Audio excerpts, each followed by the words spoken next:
Ladies and gentlemen, the President of the Republic of the Philippines, His Excellency Ferdinand R. Marcos Jr.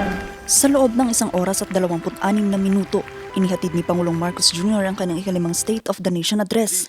Laman nito ang naging pagtugon ng pamahalaan sa mga kinaharap na isyu ng bansa sa unang quarter ng taong 2026. Kabilang ang pagsirit sa presyo ng produktong petrolyo, maging ng pangunahing mga bilihin.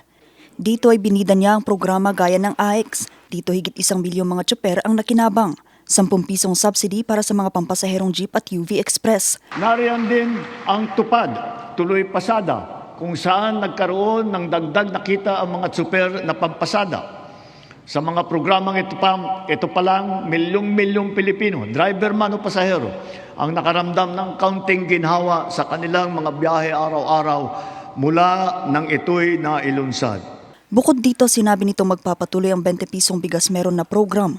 Sa ilalim nito, nasa 12 milyong mga Pilipino ang nakinabang sa buong bansa.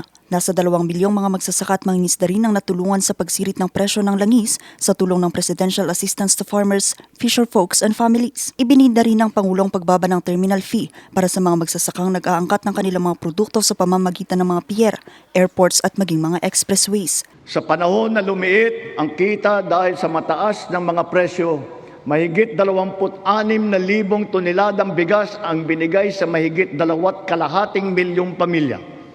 At ito'y itutuloy pa natin hanggang umabot sa 8 milyong pamilya na makikinabang. Sa pahayag na ito, umani ng palakpak ang Pangulo. Pero para sa normal na Juan, anong tingin nila sa naging sona ni PBBM? Sa lahat naman ginagawa ni BBM, totoo naman sinasabi din niya. Yun nga lang, hindi niya nahaharap sa sobrang laki ng Pilipinas.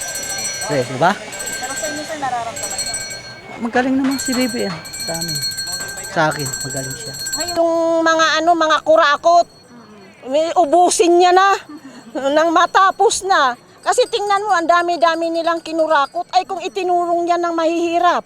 Di ba? Ngayong halos nasa higit 2 taon na lang ang panunungkulan ni Pangulong Marcos sa bansa, sinabi nito na pagtutuunan naman niya ng pansin ang mga programang ipinangako, hindi lamang sa talumpati kundi sa bawat isang Pilipino na may pangarap na makaahon sa hirap ng buhay at makawala sa mahigpit na kapit ng korupsyon. Vanessa Bugtong, RNG News.